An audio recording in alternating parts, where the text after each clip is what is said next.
मेढक और बैल की कहानी। एक मेढक अपने 3 बच्चों के साथ जंगल में नदी किनारे रहता था। उन चारों की दुनिया जंगल और नदी तक ही सीमित थी। बाहरी दुनिया से उनका कोई वास्ता नहीं था। खाते पीते बड़े आराम और मजे से उनका जीवन कट रहा था। मेढक हृष्ट पुष्ट था। उसके बच्चों के लिए वह दुनिया का सबसे विशालकाय जीव था। वह रोज उन्हें अपनी बहादुरी के किस्से सुनाता और उनकी प्रशंसा पाकर फूला नहीं समाता था। एक दिन मेढक के तीनों बच्चे घूमते घूमते जंगल के पास स्थित एक गांव में पहुंच गए। वहां उनकी दृष्टि एक खेत में चरते हुए बैल पर पड़ी। इतना विशालकाय जीव उन्होंने पहले कभी नहीं देखा था। वे कुछ डरे, किंतु उसकी विशाल काया को देखते रहे। तभी बैल ने हुंकार भरी और मेढक के तीनों बच्चे डर के मारे उल्टे पांव भागते हुए अपने घर आ गए।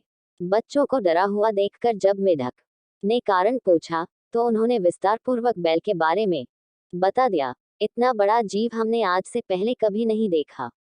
हमें लगता है दुनिया का सबसे विशालकाय जीव आप नहीं, वह है।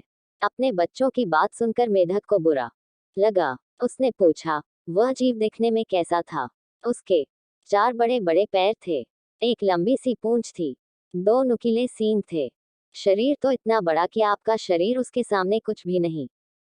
बच्चे बोले। यह सुनकर मेढक के अहंकार को जबरदस्त ठेस पहुंची। उसने जोर के सांस खींची और हवा भरकर अपना शरीर फुला लिया। फिर बच्चों से पूछा, क्या वह इतना बड़ा था? नहीं, इससे बहुत बड़ा। बच्चे बोले। मेढक ने थोड़ी और हवा भरकर अपना शरीर और फुलाया। क्या इतना बड़ा?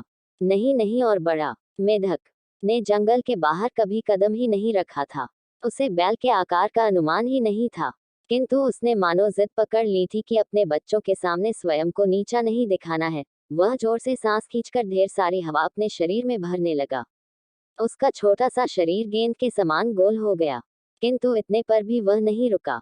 उसका शरीर में हवा भरना जारी रहा। उसने इतनी सारी हवा अपने शरीर में भर ली कि उसका शरीर वह संभाल नहीं पाया और फट गया। अपने अहंकार में मेढक के प्राण पखेरु उड़ गए। सीख, अहंकार पतन का कारण है।